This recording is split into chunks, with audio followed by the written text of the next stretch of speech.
Le titre du message dans cette série sur l'amour de Dieu, c'est « Lorsque l'amour est Seigneur ». Ça, c'est une vérité cruciale, importante, parce que l'amour doit régner dans nos cœurs. Lorsqu'on parle de seigneurie, on parle de règne. Et je prie avec l'aide du Saint-Esprit, humblement ce matin, que le Seigneur nous aide à non seulement voir, recevoir et à nous approprier cet amour dans une plus grande mesure, afin qu'il règne plus en nous dans le nom de Jésus. Amen. Et pour commencer, j'aimerais vous partager un passage que j'ai partagé cette semaine en réunion de prière avec l'Église sur Jésus qui avant de prendre la communion avec ses disciples, donc va annoncer que quelqu'un va le trahir. C'est un moment solennel, c'est le dernier repas de Jésus avant qu'il puisse souffrir et marquer l'histoire et l'éternité comme jamais. C'est réellement un moment où Jésus partage ce qu'il y a de très important avec ses disciples, puisqu'il sait qu'il va mourir ensuite, à un moment où l'atmosphère est chargée, elle est lourde, et pourtant, il y a tellement de choses pour nous à apprendre dans ce moment-là, que j'aimerais lire ce passage dans Matthieu 26, à partir du verset 20, qui nous dit « Le soir étant venu, il se mit à table avec les 12. Pendant qu'il mangeait, il dit « Je vous le dis en vérité, l'un de vous me livrera. » Ils furent profondément attristés, et chacun se mit à lui dire « Est-ce moi, Seigneur ?» Jésus répondit « Celui qui a mis avec moi la main dans le plat, c'est lui qui me livrera. Le Fils de l'homme s'en va, selon ce qui est écrit de lui. Mais malheur à l'homme par qui le Fils de l'homme est livré. Mieux vaudrait pour cet homme qu'il ne fût pas né. » Judas, qui le livrait, prit la parole et dit « Est-ce moi, Rabbi ?» Jésus lui répondit « Tu l'as dit. » Ce passage renferme une vérité qui, j'espère, va s'enraciner dans nos cœurs, parce que c'est une vérité incroyable. Comprenons un peu ici ce qui se passe. Donc, ils sont ensemble à table. Et normalement, à table, c'est pour un bon moment de communion, de bien manger. Et là, Jésus lâche une bombe qui met tout le monde mal à l'aise. Ils suivent Jésus depuis 3 ans. Ils pensent réellement que tout le monde est fiable et loyal. Et là, Jésus dit, l'un d'entre vous va me livrer. Et là, comme on dit à la Réunion, tout le monde gagne saisissement. Ils commencent sûrement à se regarder droite à gauche. Ils disent, c'est où ça? C'est où ça? Où ça? Et donc là, vraiment, ils sont surpris. Et la Bible dit que tous demandèrent, est-ce moi, Seigneur? La question qui démangeait chacun d'entre eux, est sortie. Et ils disent, est-ce moi, Seigneur? Et Jésus dit, c'est celui qui met la main dans le plat avec moi. Puis, Judas s'exprime. Les 11 disent, est-ce moi, Seigneur? Et Judas dit, est-ce moi, Rabbi? Il y a une différence notable, très importante, entre ce que les 11 répondent, est-ce moi, Seigneur? Et Judas, est-ce moi, Rabbi? Et il faut bien comprendre ici quelle est cette différence. Ou si vous préférez, on voit l'erreur tragique de Judas. Ce n'était pas juste le fait de trahir Jésus, c'est que Judas n'a pas réussi à faire en sorte que Jésus, dans son cœur, passe de la dimension de Rabbi à la dimension de Seigneur. Il n'a pas réussi. Il faut comprendre que Rabbi, c'est un terme déjà honorifique. Il y a une mesure de respect. c'est un enseignant. Et Judas, donc c'est comme si elle dit ça, il y a une considération de l'autorité intellectuelle, de la qualité morale de l'enseignant. Donc, il faut bien comprendre que lorsqu'il dit rabbi, c'est une forme déjà de respect. Mais même si Jésus est un rabbi, Jésus est surtout le Seigneur. Et c'est important de comprendre que Jésus, il est là, il a dit les mêmes choses aux 12, mais pas les 12 le voyaient de la même manière. Judas le voyait en tant que rabbi, et les 11 autres le voyaient en tant que Seigneur. Et ça, c'est une différence qu'il est bon pour nous de comprendre. C'est comme si Judas disait « Est-ce moi mon maître ?» mais en réalité, dans le sens maître d'école. Comme s'il disait « Est-ce moi mon enseignant ?» Et donc, qu'est-ce qui se passe ici? Judas, la tragédie de Judas, c'est d'avoir suivi Jésus pendant 3 ans, d'avoir vu Jésus, d'avoir été utilisé par Jésus. Et pourtant, dans son cœur, Jésus n'était que son rabbi. Que réellement quelqu'un qui lui faisait du bien. Quelqu'un qui suivait parce qu'il avait un intérêt. Il faut comprendre que lorsque les autres disciples disent « Est-ce moi Seigneur ?» lorsqu'on parle du Seigneur Jésus, ce n'est pas une formule magique. Ou comme des fois on prie, on va dire « Seigneur Jésus, merci beaucoup, Seigneur Jésus, Seigneur Jésus, Seigneur Jésus ». Des fois, on peut prier et dans une phrase, il y a 3 fois Seigneur. Et on dit Seigneur, Seigneur, Seigneur, Seigneur, Seigneur, mais on ne mesure pas la profondeur de ce que cela signifie. Parce que quand les Écritures disent, par exemple, dans Romains 10, que celui qui est sauvé, c'est celui qui croit dans son cœur que Jésus est Seigneur, et qui déclare de sa bouche qu'il est ressuscité des morts, celui-là est sauvé. Donc, être sauvé est en lien avec notre capacité de voir et de recevoir Jésus comme Seigneur. Et donc, le mot Seigneur, en réalité, ce n'est pas juste une formule religieuse ou juste de révérence. Ça parle d'un cri du cœur, un cri de soumission, d'adoration réellement envers Jésus-Christ. Parce qu'il y a une différence claire entre les deux. Et cette différence, on pourrait surtout la clarifier comme ceci. Écoutez bien. La différence entre un croyant qui tient ferme dans l'épreuve et un croyant qui s'effondre se trouve dans la mesure de la seigneurie, de l'amour de Christ dans son cœur.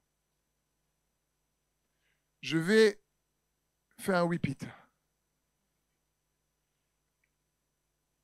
La différence entre un croyant qui tient ferme dans l'épreuve et un croyant qui s'effondre dans l'épreuve se trouve dans la mesure de la seigneurie de l'amour de Christ dans son cœur. C'est très important de comprendre ça. Parce que les 12 disciples ont en réalité abandonné Jésus. Judas n'était pas le seul à avoir trahi Jésus. Pierre aussi a trahi Jésus en le reniant 3 fois.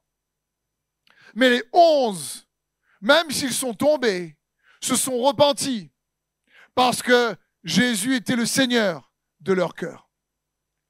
Mais Judas, une fois l'avoir trahi, s'est suicidé sous le poids de la condamnation et de la culpabilité. Parce que pour lui, Jésus est un super rabbi. Et donc, cette différence est importante pour nous. Parce que lorsqu'on parle de la seigneurie de Jésus-Christ, on parle surtout de son amour qui règne dans nos cœurs. Parce que quand on dit que Jésus est Seigneur, il ne faut pas oublier également que celui qui est Seigneur est aussi amour. Donc la seigneurie de l'amour de Dieu qui règne dans nos cœurs est vitale pour nous de comprendre et de recevoir. Dans Jean 14, au verset 21 par exemple, la Bible dit « Celui qui a mes commandements et qui les garde, c'est celui qui m'aime. Et celui qui m'aime sera aimé de mon Père, je l'aimerai et je me ferai connaître à lui. » Jésus ici est clair. Il dit, c'est celui qui a mes commandements et qui les garde. C'est celui-là qui m'aime. Jésus ne dit pas, c'est celui qui prie tout le temps, qui jeûne beaucoup, qui connaît la parole par cœur, qui vient à l'église tout le temps, même si c'est bien de venir à l'église. Il dit, mais ce n'est pas le critère, en fin de compte, d'amour pour lui. Le critère d'amour pour lui, c'est celui qui a mes commandements, ma parole, et qui les garde. Celui-là ou celle-là, c'est celui ou celle qui m'aime. Donc il faut bien comprendre que tout de suite ici, Jésus met en lien l'amour et le plus puissant des commandements, l'amour. C'est-à-dire que, autrement dit, Jésus est en train de dire ceci. Celui dont mes commandements règnent dans son cœur, c'est celui qui m'aime. Ou si tu préfères, celui dans le cœur de qui mes commandements sont seigneurs, c'est celui qui m'aime. Parce que la parole de Dieu, il ne faut pas juste l'entendre, ni même la lire, ni même la méditer. Il faut la pratiquer. C'est comme si Jésus est en train de dire, celui qui réellement, lorsqu'il entend la parole, se soumet à ce que ma parole dit, et cette parole-là règne dans son cœur, alors celui-là réellement m'aime. Parce que, écoute bien ceci, quand Jésus dit « celui qui m'aime, c'est celui qui garde mes commandements », s'il est en train de dire « celui qui m'aime, celui qui obéit à mes commandements », c'est celui dont mes commandements règnent dans son cœur, c'est celui dont mes commandements est Seigneur. C'est là que l'amour règne, c'est celui-là réellement qui m'aime. Pourquoi ?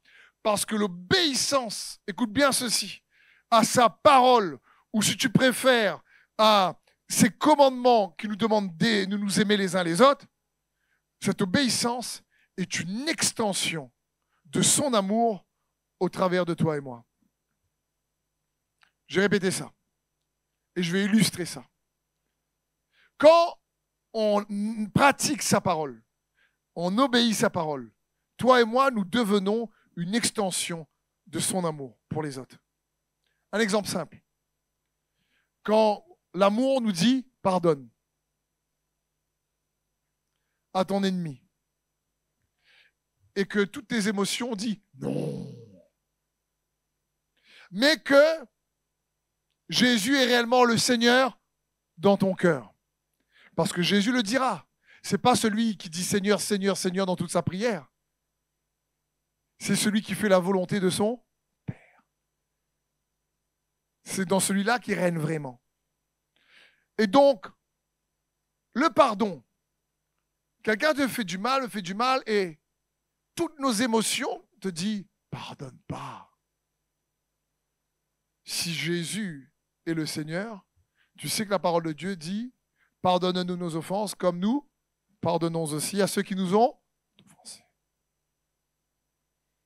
Et quand tu choisis de soumettre à son pardon, le pardon que tu libères pour l'autre fait de toi une extension de l'expression de son amour. Me suis-tu ? C'est dans ce sens. C'est celui qui garde mes commandements qui m'aime. C'est celui dans le cœur de qui mes commandements règnent qui m'aime vraiment. Parce qu'il fait ce que je demande. Parce qu'on peut écouter la parole pendant des années. et connaître réellement des centaines de versets. Et sur 100 versets qu'on connaît, n'en pratiquer que 2. C'est un peu dommage. S'il y a quelqu'un qui connaît 5 versets et qui pratique 4, il y a quelqu'un qui connaît 100 versets et qui pratique 4, devinez qui pratique plus.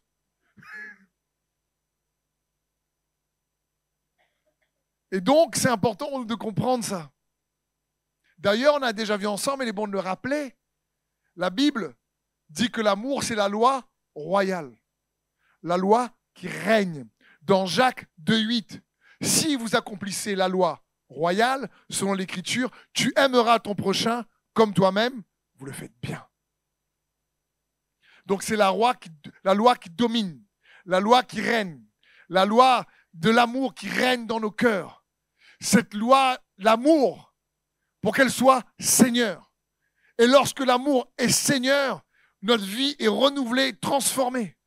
Jésus va dire à la question, mais quel est le plus grand commandement? C'est-à-dire celui qui domine les autres, celui qui est le top. Tu aimeras le Seigneur, ton Dieu, de tout ton cœur, de toute ton âme, de toute ta pensée, de tout ton être. Amen. La seigneurie de l'amour de Christ, mon frère et ma sœur, la seigneurie de l'amour de Jésus pour toi et moi, se manifeste pas par une demande, mais par une offre. C'est-à-dire Jésus nous a offert son amour et nous laisse libre de le répondre ou pas en retour. Il n'est pas en train de demander ou quémander. Il est en train, lui, de nous prouver qu'il nous aime. Et il désire, comme on a aussi vu, que cet amour produise en nous une réciprocité. Bien-aimés, nous l'aimons car il nous a aimés le premier. Et on a besoin de l'amour de Dieu. On a besoin de l'amour de Dieu. On ne dit pas « je dois faire ci », mais plutôt « je veux faire ça ». Parce qu'on a déjà vu ensemble, il est bon aussi de le rappeler. On peut obéir par peur. On peut obéir par obligation. On peut obéir par intérêt. On peut obéir par devoir. Mais ce que Dieu veut, c'est qu'on obéisse par amour. Amen. Je ne sais pas si vous avez vu, ou vous avez sûrement vu en ce moment, dans les actualités, cet homme qui s'appelle Charlie Kirk, qui a été tué en plein meeting. Aujourd'hui, tu regardes la télé, les gens peuvent se faire tuer comme ça, et tu vois en live, parce que c'est sur les réseaux. C'est quand même incroyable. Je ne connaissais pas cet homme, et je ne suis pas là pour faire de la politique, mais quand j'ai vu les jours qui ont suivi sa mort, comment son sang versé parle à l'humanité, je me suis dit, tiens, la parole de Dieu dit que le sang de Jésus-Christ parle mieux que celui d'Abel. Parce que quand je regardais les actualités, j'ai vu que de nombreux pays et de nombreux gouvernements prenaient un temps de silence pour honorer Jésus dans les rues ou au milieu, avant leur réunion pour certains gouvernements. Et je me suis dit, c'est qui ce gars-là? Je me dis, c'est sûrement un chrétien, pour que les gens puissent adorer le Seigneur comme ça. Donc je suis parti voir ce qu'il partageait. Et j'ai vu, peu importe la manière de faire, ou peu importe le parti politique, je ne suis pas du tout en train de faire de la politique, mais j'ai vu surtout comment il témoignait de Jésus-Christ dans ses meetings, dans ses réunions. Et j'ai été surpris de voir comment il témoignait de Jésus-Christ à un tel point que lorsque quelqu'un lui a dit « Et si un jour tu devais mourir, tu aimerais on se rappelle de toi, pourquoi ?» Il a dit « La seule chose que j'aimerais, pour laquelle on se rappelle de moi, c'est pour le courage de ma foi. » Je dis « Ouais, t'es ?» Et à un moment donné, quelqu'un d'autre lui pose une question, lui dit « Mais toi qui aimes le Seigneur Jésus, toi qui le témoignes, toi qui prônes les valeurs de la famille, du mariage, toi qui vraiment prônes que Jésus est Seigneur et Sauveur, qu'est-ce que tu le demandes? Qu'est-ce que tu veux que Jésus fasse pour toi par rapport à ton parti, par rapport à ton mouvement? » Vous savez qu'est-ce qu'il a répondu? Il a répondu « Je ne me préoccupe pas de ce que Dieu veut faire pour moi. Je ne demande pas à Dieu ce dont j'ai besoin. Ce qui me préoccupe, c'est toujours ce que lui, il a besoin et ce qu'il veut faire de moi. » Et là, je me suis dit, ah ouais, il est comment lui? Combien d'entre nous seraient capables de dire ça? Alors que le gars, il fait face à la mort et il le savait dans ses meetings. Et il dit, je ne me préoccupe pas de demander à Dieu de répondre à mes besoins. Je demande surtout à Dieu, ce qui me préoccupe, c'est comment je peux utiliser qui je suis et ce que je fais pour répondre à ses besoins. Et là, ça m'a fait penser à ce que Jésus nous dit dans Matthieu 6, 33. Cherchez premièrement le royaume de Dieu et sa justice. Et tout le reste vous sera donné par-dessus. Il était en train de dire, je ne me préoccupe pas du reste, c'est-à-dire de mes besoins. Ce qui me préoccupe, c'est comment je dois faire pour faire avancer son plan. Donc, quand j'ai vu ça, je me suis dit, wow, malheureusement, il laisse 2 enfants et une veuve. Et c'est toujours pareil aujourd'hui entre ceux qui sont pour, ceux qui sont contre, ceux qui disent « Waouh, c'est super » et ceux qui pointent du doigt avec beaucoup de haine. Mais j'ai aimé, en découvrant un de ses adversaires politiques qui disait à ses fans qui suivaient l'adversaire, un des adversaires a dit à ses fans qui médisaient et se réjouissaient de sa mort, un des adversaires a dit à ses fans « Arrêtez de me suivre si c'est pour vous réjouir de la mort de ce candidat qui était mon opposant. Parce que je ne me réjouis pas que mon adversaire est mort, parce qu'il laisse 2 enfants et aussi une femme. Comment pouvez-vous vous réjouir de la mort de quelqu'un juste parce qu'on n'a pas le même avis? Bon, ce n'est pas tous ses adversaires qui a dit ça. Hein. Au moins un, oui. Peut-être qu'il y en a d'autres. Mais ce que je veux vous dire par là, frères et sœurs, c'est quand l'amour de Christ est Seigneur, il y a plusieurs choses qu'elle produit en nous. Et une des premières choses que j'aimerais voir avec vous, c'est lorsque l'amour est Seigneur, l'amour nous donne du courage, un courage surnaturel pour faire le bien. Un courage surhumain, comme une force nouvelle. Ça nous donne une force nouvelle. Parce que pour pardonner à ses ennemis, il faut la force de Dieu. Pour aimer ses ennemis, il faut un paquet de force de Dieu. Pour pardonner 77 fois à 7 fois, il faut la force de Dieu. Je vous ai déjà dit, pour tendre l'autre joue, comme dit Jésus, il faut la force de Dieu. Et je vous conseille, tendre une fois après court. Parce que Jésus n'a pas dit 3 fois. Fais au moins la fois qu'il a dit après court. Il faut la force surhumaine, il faut un courage surhumain. Pour se tenir pour la justice quand les gens en face te détestent, que tu te tiens pour la vérité, que les gens en face te critiquent et qui te maudissent, et qui maudissent toi, ta famille, et qui te menacent. Si tu n'as pas le courage de la foi, tu ne tiens pas. Si tu es trop en train de préserver ta vie, tu ne tiens pas. Si Jésus n'est pas Seigneur, tu ne tiens pas. Je ne tiens pas. Et c'est venu me provoquer dans le bon sens du terme. Parce que comme je vous disais, je priais déjà dans la semaine en partageant ce passage dans Matthieu qu'on a lu ensemble où Judas dit « Est-ce moi, Rabbi ?» Et les autres disent « Est-ce moi, Seigneur ?» Et je me suis rendu compte qu'il y a une différence certaine dans nos cœurs entre Jésus en tant que bon enseignant qui nous fait du bien, où on vient pour nos besoins, où il guérit, il restaure, il donne à manger à la foule, et il répare les blessures du passé, il nous libère du passé, des épreuves et des traumatismes, et on le suit parce que c'est un bon rabbi, il est gentil. Et vraiment, il est cool, Jésus. Il ne condamne pas. Je fais n'importe quoi, il ne juge pas. Quel bon rabbi. Il faut bien comprendre. Mais quand Jésus est Seigneur, ça chiffre dans nos cœurs.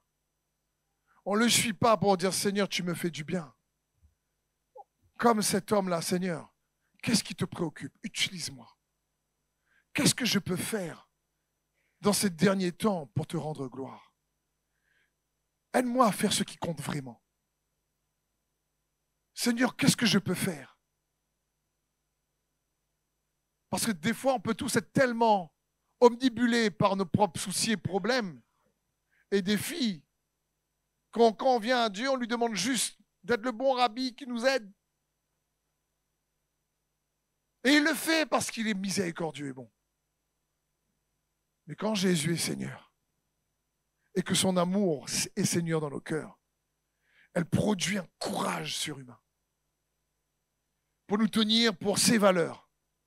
Elle produit un courage qui restreint le mal, qui nous permet de ne pas succomber à la tentation, qui nous donne une assurance surnaturelle. Et je vais vous rappeler ce que l'apôtre Paul dit dans Romains 8, 38, lorsqu'il dit « Car j'ai l'assurance que ni la mort, ni la vie, ni les anges, ni les dominations, ni les choses présentes, ni les choses à venir, ni les puissances, ni les hauteurs, ni la profondeur, ni aucune autre créature ne pourra nous séparer de l'amour de Dieu manifesté en Jésus-Christ, notre Seigneur. Purée. Wow. Donc l'apôtre Paul est clair ici. Lui aussi connecte la seigneurie à l'amour. Il dit, j'ai l'assurance, j'ai cette capacité, cette force qui vient de Dieu. Cette force qui s'enracine dans l'amour de Dieu. Et il dit, j'ai cette assurance que ni la mort, ni la vie, ni les anges, ni le présent, ni l'avenir, ni les puissances, ni les dominations ne pourra me séparer de l'amour de Dieu qui s'est manifesté par Jésus-Christ, notre Seigneur. Paul était en train de nous montrer ici que l'amour de Dieu régnait dans son cœur. Lorsque l'amour de Dieu règne, franchement, mon frère et ma sœur, il y a une force surhumaine qui devient disponible et accessible. Lorsque l'amour du Seigneur règne dans nos cœurs, non seulement il y a un courage surhumain que Dieu donne pour accomplir sa volonté, mais cet amour-là, lorsqu'il règne, en deuxième point, il vient également détrôner les idoles dans nos cœurs. Il vient détrôner les idoles dans nos cœurs. L'idole de l'égocentrisme exacerbé, le super-moi et encore moi.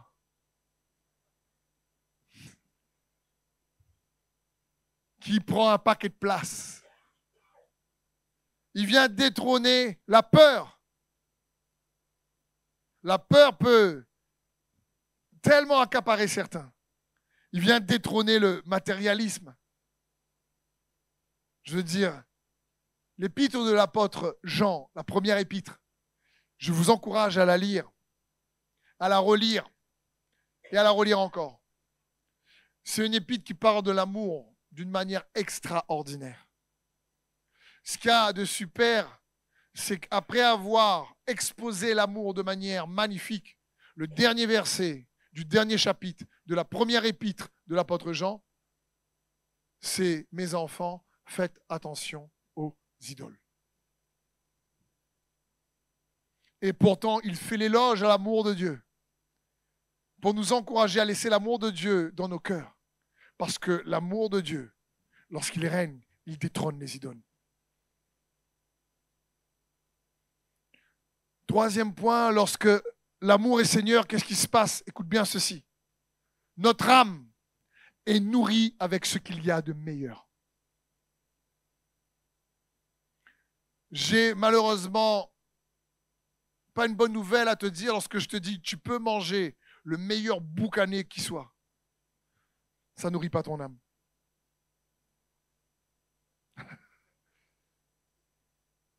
Parce que si tu prends un super plat et que ton âme est malade, tu n'auras même pas envie de manger.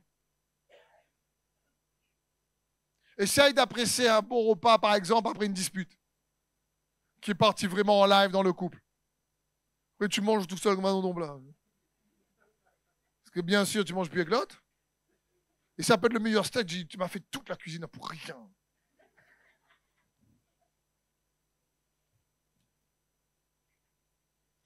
Parce qu'on a été designé, comme je vous le dis, pour recevoir, expérimenter, tester, goûter l'amour de Dieu. C'est son amour qui rassasie notre âme. Il faut bien comprendre ça. Notre âme, ton âme et le mien a besoin de l'amour de Dieu. C'est pour ça également que l'apôtre Paul dans Éphésiens va dire et qu'il prie pour que nous soyons enracinés dans l'amour de Dieu. Il dit, je prie que vous soyez fortifiés dans votre être intérieur par la foi en Jésus-Christ, enracinés dans l'amour de Dieu. Un autre passage dans Isaïe 58, verset 11, nous dit ceci. L'Éternel sera toujours ton guide.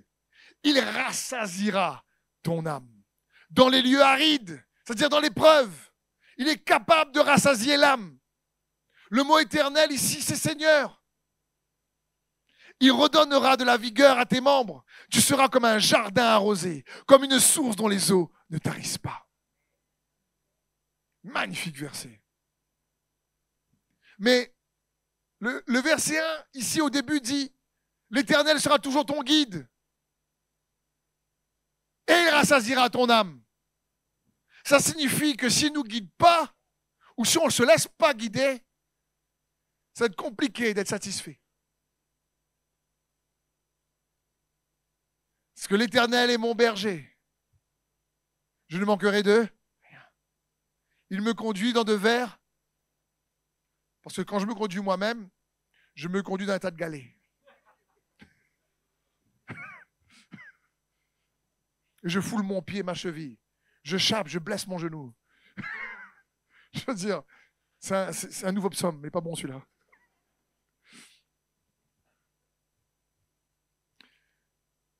L'Éternel sera toujours ton guide et rassasiera ton âme. On a besoin. En réalité, l'homme a été designé pour recevoir l'amour de Dieu. Et aucune chose matérielle peut le remplacer. C'est dans ton intérêt et mon intérêt de laisser l'amour de Jésus-Christ régner dans une plus grande mesure dans nos cœurs. C'est pour ça que je demande à Dieu de m'aider dans cette série, pour vous-même et pour moi en premier, pour pouvoir grandir dans l'amour de Dieu. Parce que la résistance, comme je disais dans l'épreuve, est totalement et directement liée à la mesure de la seigneurie de l'amour de Christ en nous. Et je prie que tous ceux qui entendent ce message aujourd'hui ou derrière l'écran, que Jésus passe d'un bon rabbi à être le réel Seigneur de nos cœurs. C'est pas pareil. Surtout dans les temps difficiles que nous traversons. L'amour de Jésus, c'est comme un arbre lorsque on ne voit pas la sève à l'intérieur de l'arbre, mais on voit si les feuilles, on voit si l'arbre est en train de mourir, qu'il y a un problème en réalité de vie à l'intérieur de l'arbre. C'est pareil quand l'âme est meurtrie, c'est quelque chose qu'on ne voit pas, mais si la vie, l'amour de Christ refortifie, vivifie l'âme, tu es riche en paix, en joie. Parce qu'on a vu ensemble que l'amour ne se réjouit pas dans l'injustice, mais dans la vérité, dans la justice. Pourquoi je dis ça? Parce que la Bible dit « Heureux ceux qui ont soif de justice ». Qu'est-ce que cela signifie? Cela signifie que pour que notre âme soit rassasiée de l'amour, il y a des choses qui sont nécessaires pour notre âme. L'amour, la paix, la justice. C'est ça qu'on en a besoin. Mais pour qu'il y ait la paix, il faut qu'on puisse s'emparer de cet amour qui nous fait goûter la justice de Dieu. Vous avez déjà entendu sûrement à la télé des personnes dire « Pour avoir la paix, il faut faire la guerre ». Vous avez déjà entendu ça? Mais en réalité, parfois c'est peut-être vrai, mais la vérité pour tout le monde, c'est pour avoir la paix, il faut qu'il y ait la justice. Parce que si tu veux faire la guerre et qu'il n'y a toujours pas de justice, tu seras toujours en guerre intérieurement. La paix arrive quand la justice est faite dans nos cœurs. Sa justice.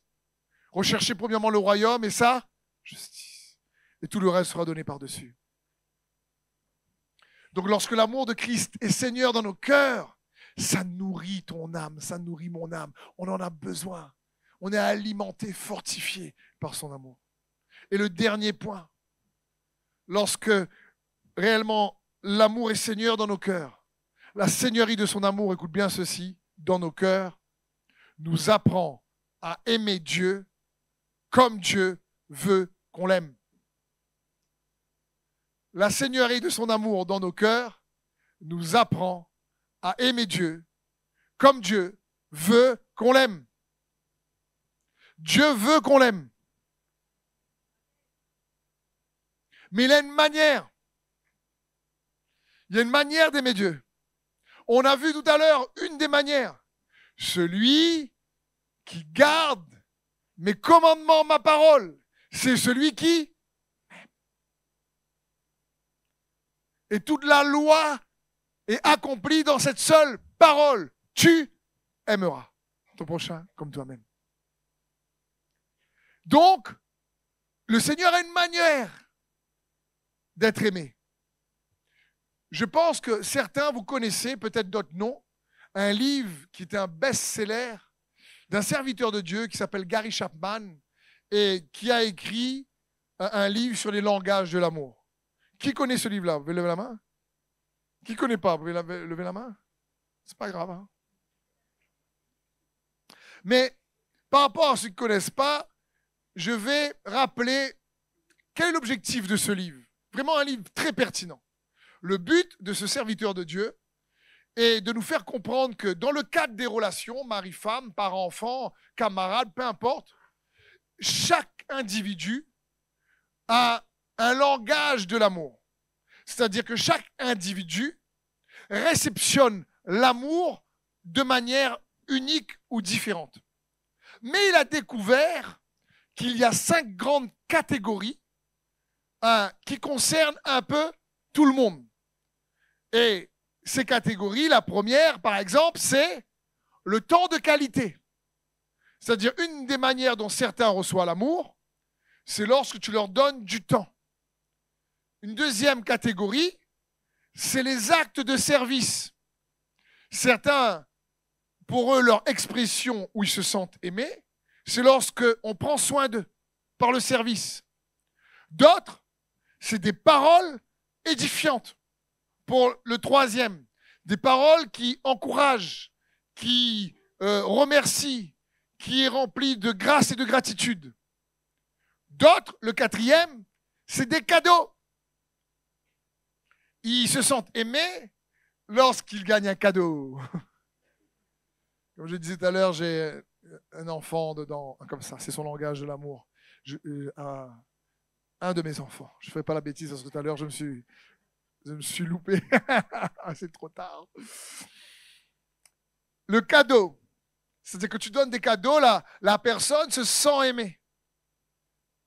Et le dernier langage, dernière catégorie, c'est lorsqu'il y a de l'affection tangible, touchée. Lorsque, par exemple, Jolinson avec sa fille, prend la main de sa fille. Ça, c'est le toucher. Béatrice, sa fille sur son épaule.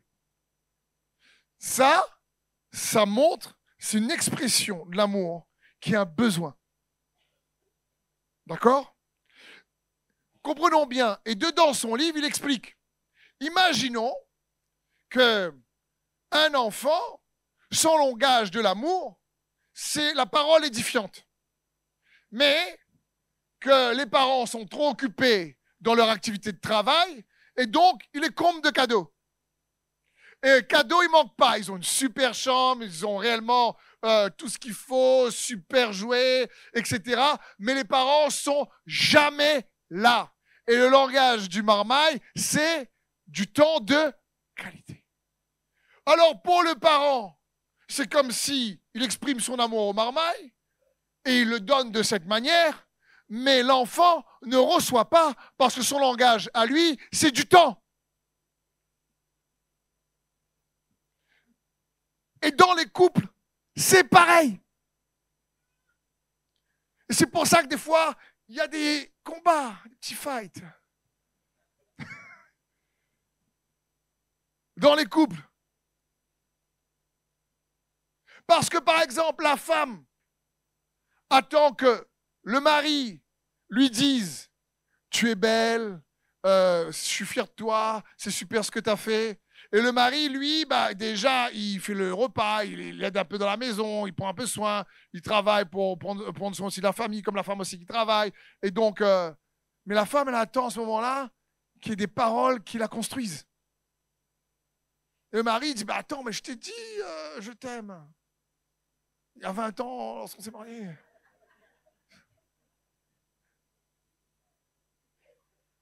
Donc, il y a un souci. Et donc, elle ne va pas recevoir, si vous préférez. C'est important de comprendre ça. Ou le mari qui attend de l'affection avec sa femme. Mais la femme, il dit, écoute, déjà, je bosse quand j'ai la maison, je prends soin de la maison, quel manque d'affection, on sort à Oudon. Donc, c'est un peu compliqué, là. Ou à l'inverse, le mari qui, réellement, la femme, elle a besoin de contact le matin quand il se lève, elle a besoin que le mari prenne dans les bras, etc. Mais en fin de compte, non. Le mari, écoute, il dit je t'aime, il dit chérie, je suis fier de toi. Mais le langage de l'amour de la femme, c'est quand elle est un peu, quand il est attentif, quand même il ne dit pas rien et qu'elle la prend dans ses bras, pas pour plus, juste pour prendre dans ses bras. Et que là, en fin de compte, le mari ne fait pas ça. Ils vont à une soirée et dès qu'il arrive à la soirée, écoute chérie, bonjour. Bonjour tout le monde avec sa femme. 4 heures, il passe, au revoir tout le monde. Et il repart et la femme dit, tu n'es pas venu me voir une seule fois dans la soirée. Et puis le gars qui dit, mais attends, comment ça, tu ne m'as pas vu dans la soirée? Je suis passé, j'ai repassé, j'ai dépassé, j'ai repassé. Devant toi, j'ai fait que passer. Et repasser. Et la femme dit, oui, mais tu as passé et repassé, mais tu n'es pas venu me voir une seule. Tu n'as pas fait attention à moi du tout. Parce que pour elle, l'attention, c'était qu'à un moment donné, à 2, 3, 4, 5, 6, 7 reprises dans la soirée, il s'arrête et il la prend l'instant dans ses bras. Et il dit, ça va, chérie? Comment? Et comme elle n'a pas eu ça, pour elle, elle s'est sentie totalement délaissée. Et lui, comme ce n'est pas du tout son langage de l'amour, il ne comprend pas. Il dit, mais quoi, il va où? Et après la bonne soirée, ça part en fight. Parce qu'il y en a une qui n'a pas reçu son besoin. Et l'autre, il ne comprend pas. Il dit, mais pourquoi tu me rentres dedans? J'ai rien fait. Eh bien, il dit, justement.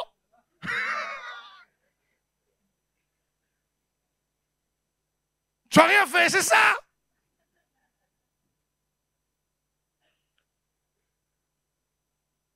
Mais j'aimerais vous dire, ce livre très pertinent, pour ceux qui l'ont lu, et pour ceux qui ne l'ont pas lu, j'aimerais vous dire que ces langages de l'amour, en réalité, sont aussi les langages de l'amour de Dieu.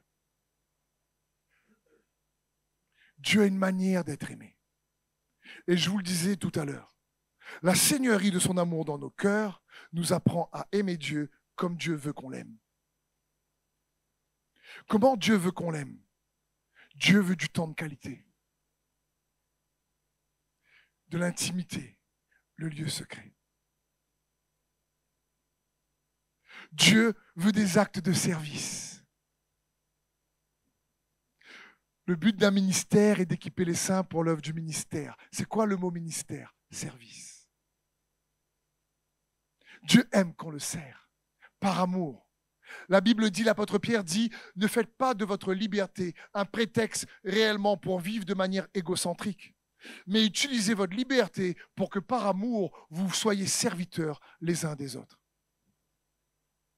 Jésus, qui est le Seigneur des Seigneurs, est venu nous servir. Et une des expressions de l'amour de Dieu, c'est aussi le service. Dieu aime des paroles encourageantes, édifiantes, qu'on appelle actions de grâce. Qu'on lui exprime notre gratitude. Qu'on lui parle. Que tu passes du temps à le parler parce qu'il est vrai et réel. Tu le remercies. Tu réellement dis à Dieu ô combien tu l'aimes. Tu lui exprimes ton amour. Comme le roi David le fait dans les psaumes, c'est aussi un langage d'amour pour Dieu. Dieu aime les cadeaux. C'est pas parce qu'il a besoin de cadeaux. C'est parce que ce que le cadeau exprime au travers le cœur qu'on lui donne. Dans les Écritures, l'Ancien Testament s'appelle des actes volontaires, des sacrifices volontaires. Seigneur, je t'aime tellement, qu'est-ce que je peux faire pour toi? Qu'est-ce que je peux faire? Toi, tu m'aimes tellement, je t'ai rien demandé, tu as donné ta vie pour moi. Seigneur, qu'est-ce que je peux faire? Quel cadeau je peux te donner? Comme quand Noël arrive, on fait des cadeaux pour nous, et pourtant c'est son anniversaire à lui qu'on fête.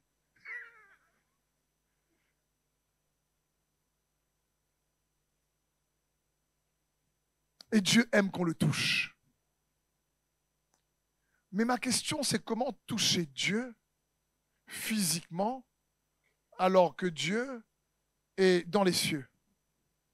On peut dire, bah, écoute, on va le toucher par le toucher de la foi. Comme la femme qui touche Jésus avec la tunique de Jésus, et Jésus dit, qui m'a touché? Parce qu'elle avait la foi. Donc, il y a aussi cette façon-là. Mais j'aimerais peut-être t'aider à avoir une façon différente de toucher Dieu, qui est très importante, qui fait partie aussi du langage de Dieu, qui montre à Dieu qu'on l'aime vraiment. Donc, comment toucher Dieu physiquement? J'aimerais te dire ceci. Lorsque tu fais du bien à des frères et sœurs, tu fais du bien à Dieu. Lorsque tu prends soin d'un frère ou d'une sœur, tu touches directement Dieu. Dans Matthieu 25, 40, Jésus dit, j'avais froid, vous m'avez donné une tunique, j'avais faim, vous m'avez donné à boire, voilà, j'étais nu, vous m'avez vêtu, j'étais en prison, vous êtes venu me visiter, j'étais malade, vous êtes venu me voir. Et au verset 40, il va dire, et le roi leur répondra, je vous le dis en vérité, toutes les fois, dis avec moi toutes les fois, que vous avez fait ces choses à l'un de ces plus petits de mes frères, c'est à moi que vous les avez faites. Quand tu touches et tu prends soin des frères et des sœurs, tu touches le Seigneur. Un autre passage pour bien comprendre ça. Connaissez-vous Saul de Tarse, qui est devenu l'apôtre Paul? Saul de Tarse était connu pour persécuter l'Église de Christ. Et un beau jour, en allant persécuter les chrétiens qui habitaient à Damas, en chemin, il a une vision ouverte de Jésus qui vient le voir. La lumière l'éclaire et il tombe par terre. Et voici ce que Jésus lui dit dans Acte 22, 7. La Bible dit, je tombais par terre et j'entendis une voix qui me disait, Saul, Saul, pourquoi me persécutes-tu? Alors que Saul de Tarse était en train de s'attaquer à l'église de Christ, alors que Saul de Tarse était en train de s'attaquer aux chrétiens de l'époque, Jésus l'a pris personnellement. Et Jésus lui dit, Saul, Saul, pourquoi tu me touches? Pourquoi tu me fais mal? Pourquoi tu me veux du mal? Pour toucher Jésus physiquement, il faut prendre soin des frères et des sœurs de son église, de son épouse. C'est aussi pour ça que l'église est appelée le corps du Christ. C'est aussi pour ça que l'église est appelée le corps du Christ. Et d'ailleurs, on a fait allusion tout à l'heure, mais quand l'apôtre Pierre a renié Jésus et qu'après s'est repenti et que Jésus le revoit autour d'un barbecue, Jésus lui dit, Pierre, m'aimes-tu? Et il répond, Seigneur, tu sais que je t'aime. Et Jésus lui dit, si je suis vraiment le Seigneur quelque part et que tu dis que tu m'aimes, alors paie mes brebis. Prends soin de mes agneaux. C'est pour ça que même si l'Église sur terre est imparfaite et composée d'hommes et de femmes que nous sommes imparfaits, ça reste le corps du Christ. Prendre soin des frères et des sœurs, c'est toucher Jésus. Et je t'invite, mon frère et ma sœur, à laisser grandir la seigneurie de son amour dans nos cœurs, en comprenant les langages de l'amour de Dieu. Et qu'un de ces langages, c'est le toucher. Et qu'on touche Dieu. On touche Christ Jésus, son corps, lorsque on prend soin des uns des autres. Un petit verre d'eau qu'on fait à un des plus petits d'entre les siens, Jésus dit, ne sera jamais perdu et aura sa récompense. Alors je t'invite, traite bien ton frère et ta sœur. Fais tout ce que tu peux pour aimer. Traiter l'autre avec honneur, respect, dire des paroles correctes. Pense que le frère et la sœur que tu vois, c'est aussi Christ en eux qui vit.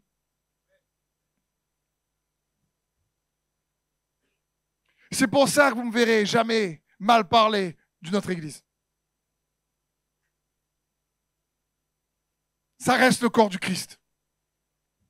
Qu'on soit d'accord ou pas, que Dieu bénisse toutes les églises à La Réunion, en France.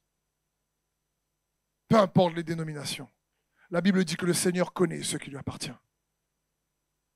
Et que son amour règne dans nos cœurs. Parce que lorsque son amour est Seigneur, non seulement nous avons un courage surhumain, surnaturel, non seulement il détruit les idoles, non seulement nous permet de traverser les épreuves, parce que la seigneurie de son amour nous donne une capacité surnaturelle à endurer, traverser, triompher des épreuves. Mais non seulement encore son amour surnaturel nous permet de faire en sorte que notre âme soit nourrie, qu'on soit rassasié par sa présence en nous. Elle nous satisfait, on se sent complet, on ne se sent pas vide, on sait qu'il est là. Mais son amour surnaturel, lorsqu'il règne en nous, que son amour est Seigneur, à côté de l'assurance, comme l'apôtre Paul disait, cet amour également, en réalité, nous permet d'apprendre à aimer Dieu comme il veut qu'on l'aime.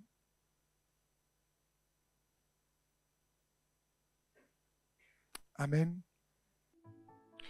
Merci d'avoir suivi ce message. J'espère que ce message a fortifié votre foi.